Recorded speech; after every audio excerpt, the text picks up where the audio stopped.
There's a strange silence that follows forgiveness. It's not peace. It's not healing. It's the quiet before realization, the moment a man realizes that forgiveness didn't free him.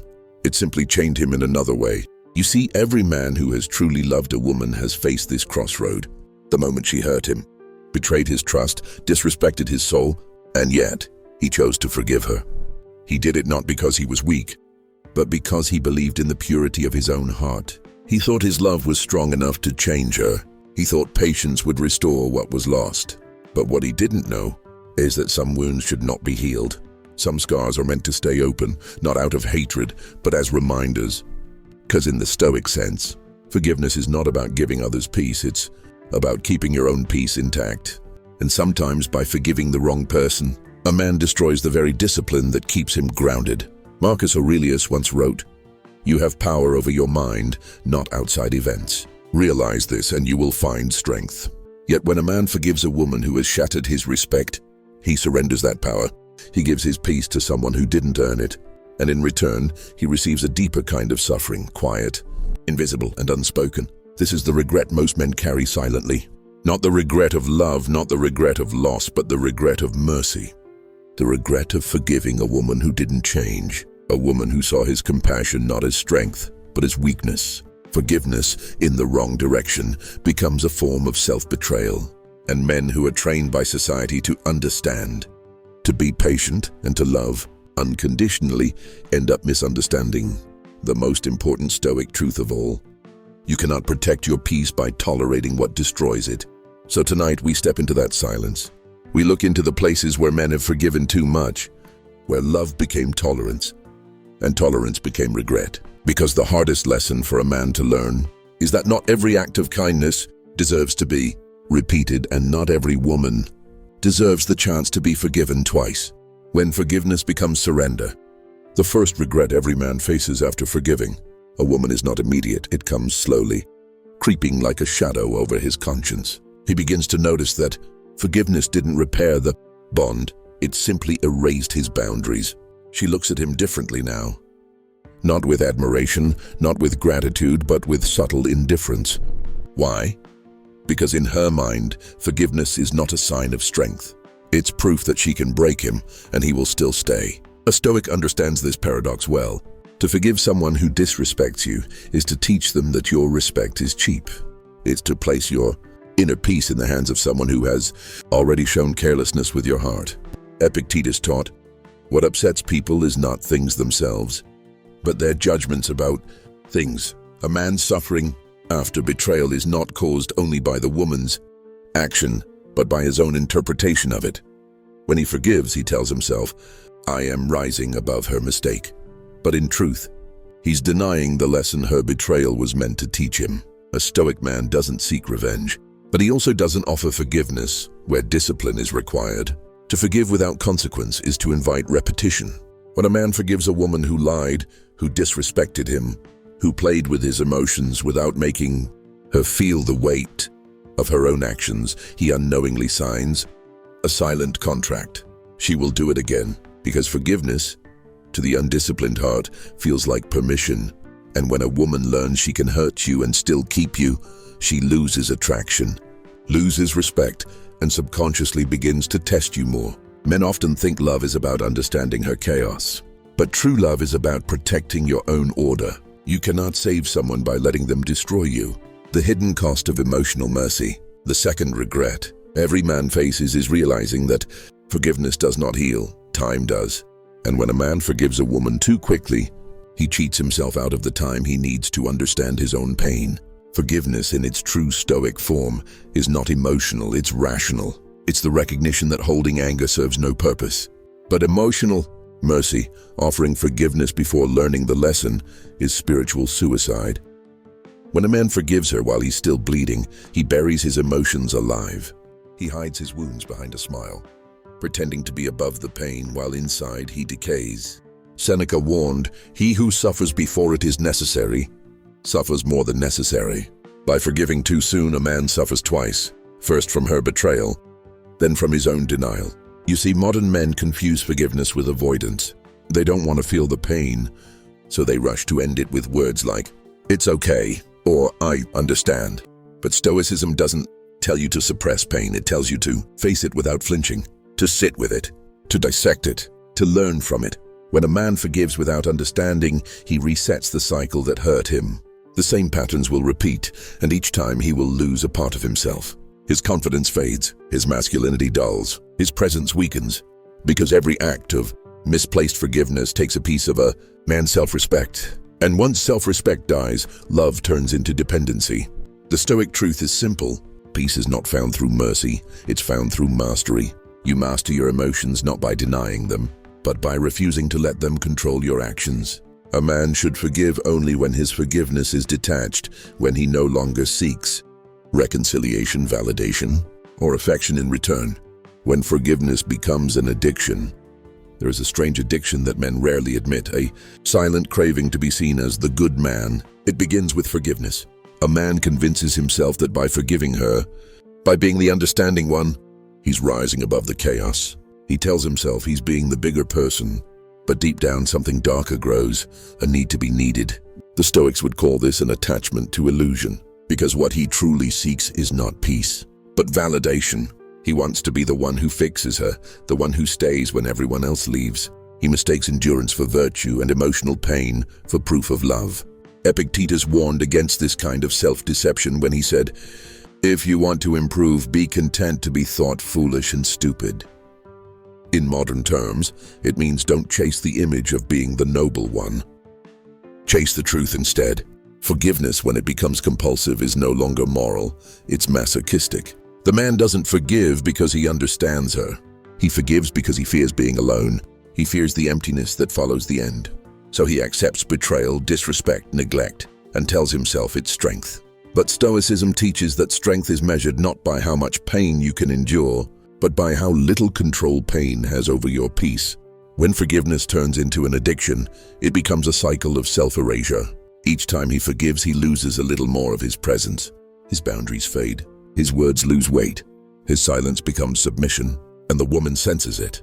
She may not say it aloud, but she feels the shift. What she once respected, the firmness of his spirit, the mystery of his restraint, slowly turns into something she can manipulate. Because a woman, consciously or not, tests a man's depth. She pushes to see if he means what he says, if he stands where he draws the line. And when he forgives too easily, he reveals something fatal. His love is not disciplined. The death of respect. There comes a moment, always quiet and unannounced, when a woman stops respecting the man she once adored. It's not when he fails, not when he's vulnerable, not even when he breaks down. It's when he forgives her too easily. Forgiveness without consequence tells her one thing, that his words mean nothing. She sees that his boundaries are just noise. His promises of self-respect are just performances. And once respect dies, love soon follows. A Stoic man knows that respect is not earned through kindness. It's earned through consistency. It's in the moments when you enforce silence instead of arguments, distance instead of discussion, principle instead of pity. When a man forgives a woman after repeated disrespect, she begins to feel a strange mix of guilt and contempt. She might cry. She might apologize, but internally she feels the shift. The man she once saw as her rock now feels like sand. His calmness no longer feels like strength, it feels like fear. Epictetus said, "If you wish to be good, first believe that you are bad." This paradox means that awareness of your weakness is the first step towards strength. And what's the modern man's weakness? His inability to let go, his emotional attachment to chaos, his need to keep the connection alive, even at the cost of his dignity. Forgiveness, when given too soon, kills polarity. Women are drawn to men who can walk away, not because they want abandonment, but because walking away shows mastery over emotion.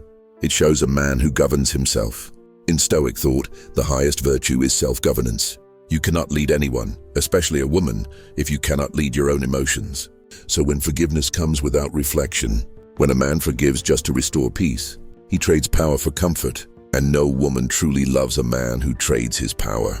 She may stay, she may act loyal, but her desire fades, her admiration dies, and her spirit drifts away. Respect is not destroyed in one grand betrayal.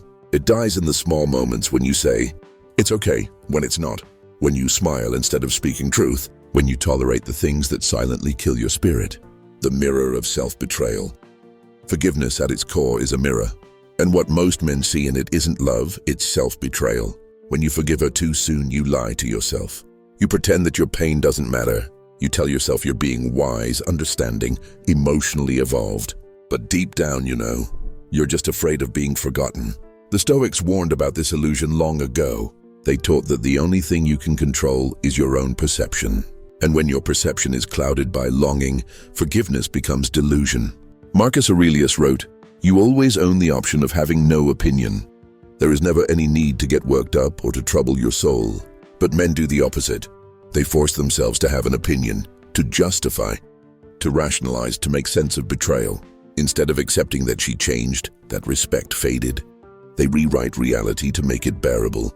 Forgiveness becomes a story they tell themselves to avoid the truth. That they saw the red flags and ignored them. That they mistook attention for affection, chaos for passion, and forgiveness for strength. The Stoic man learns, often through suffering, that betrayal is not the problem, attachment is. You cannot be betrayed by someone you have no attachment to. So the pain of betrayal is not just about her, it's about you. It's about the part of you that needed her approval more than your own peace. Forgiveness, when driven by attachment, is not healing, it's avoidance. And the greatest regret every man faces is realizing that he betrayed himself long before she did. He betrayed his own instincts, his own silence, his own standards. He saw the signs. He felt the shift. But he chose the illusion of connection over the reality of self-respect, the silence that teaches. There is a silence that follows disillusionment, a silence deeper than anger, colder than hate. It is the silence of realization, the moment a man understands that forgiveness, when misplaced, does not heal, it hardens. This is where the Stoic begins to rise, not through words, not through confrontation, but through silence. You see, when a man forgives a woman who does not value his forgiveness, he enters a kind of spiritual debt. He gives energy that will never return, effort that will never be acknowledged. His words fall into the void of her indifference, and it is in that void that he learns the most sacred, Stoic lesson of all, that peace is not granted, it is enforced. Forgiveness without withdrawal is just noise. It has no meaning without distance. When you forgive her but remain present, she feels no loss. When you forgive her but stay available, she feels no consequence. But when you forgive her and withdraw completely, without hate, without drama, without needing her to understand, that's when she finally feels the weight of her actions. Seneca once said, "It is the power of the mind to be unconquerable." To forgive with words is human, but to forgive through silence, to detach fully and let her live with her own echoes, is divine. Silence teaches what words never can. It reveals to her the true value of your absence. Because a man's silence is not emptiness, it's judgment. It says, "I have seen who you are, and I choose peace over illusion." Every man who has forgiven too much eventually discovers this truth. A woman may never regret your pain, but she will regret your distance. She may not care about your tears, but she will feel your silence. Forgiveness, when final, needs no announcement. It needs no closure. The Stoic knows that closure is found not in explanation, but in detachment. You close the door not because you hate what's behind it, but because it no longer belongs to your path. The return to the self. Eventually, after all the storms, the breakdowns, and the regrets, every man arrives at the same place, the mirror of his own soul. He looks into it, and what he sees is not the woman, not the betrayal, not even the pain. He sees himself, fragmented, exhausted, and wiser. This is where Stoic philosophy truly lives, in the aftermath, when the emotions fade and only clarity remains. Forgiveness, he realizes, was never about her. It was about him. It was never meant to restore the relationship. It was meant to restore his mind. He learns that forgiving her wasn't the mistake. The mistake was forgiving her without forgiving himself first. The Stoic path always leads inward, because every external conflict is a reflection of an inner imbalance. When a man keeps forgiving what breaks him, it's because he hasn't forgiven himself for being broken. He seeks redemption through her, hoping that if she changes, his pain will make sense. But change never comes from others. It comes from confrontation with the self. Epictetus said, "No man is free who is not master of himself." And mastery begins when you stop needing others to justify your wounds. Forgiveness of self is not gentle, it's brutal. It means looking into your past and admitting that you tolerated what you should have rejected. It means owning the part of you that begged for affection when you should have walked away. It means accepting that your weakness was not love. It was fear. The Stoic man forgives himself for his blindness, but he never excuses it. He studies it. He learns how he gave away his power, how he mistook chaos for connection. And with that understanding, he rebuilds. He becomes quieter. Not bitter, but observant. Not cold, but unshakable. Forgiveness now lives in him differently. It's not a word, not an apology. It's a state of being. He no longer carries resentment because he no longer seeks validation. He doesn't need revenge or closure. He only needs discipline. The Stoic regret, what every man regrets forgiving a woman for, isn't the betrayal itself. It's that moment he chose peace over truth. He regrets ignoring his instincts, silencing his boundaries, softening his fire. He regrets thinking that being calm meant being weak. He regrets forgiving her when he hadn't yet forgiven himself. But regret, in the Stoic sense, is sacred because it reveals what must be reborn within you. Every pain you feel, every moment of humiliation, every night of silent reflection, they are all the teachers that shape the Stoic within. You are not meant to stay bitter. You are meant to awaken. Forgiveness in its purest form is an act of discipline. It means you no longer allow her to live rent-free in your mind. You no longer replay the stories. You no longer crave her acknowledgement. You simply let her exist as she is and walk away untouched. This is the kind of peace that cannot be taken, the kind that grows from suffering, the kind that builds unshakable men. Marcus Aurelius once reminded himself, when you arise in the morning, think of what a privilege it is to be alive, to think, to enjoy, to love. You see, even after betrayal, even after heartbreak, life remains sacred. And when a man finally forgives himself, he returns to that sacredness. He walks differently, not arrogantly, but with a quiet certainty. He doesn't seek to prove his worth anymore. He embodies it. He doesn't chase peace. Forgive her, yes, but forgive yourself more.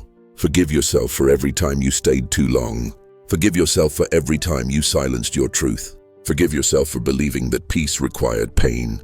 Then rise. Rise in silence. Rise with discipline. Rise with the kind of strength that no woman can manipulate and no world can break. Because that is the ultimate Stoic revenge. To live in peace so pure that nothing from your past can ever disturb it again.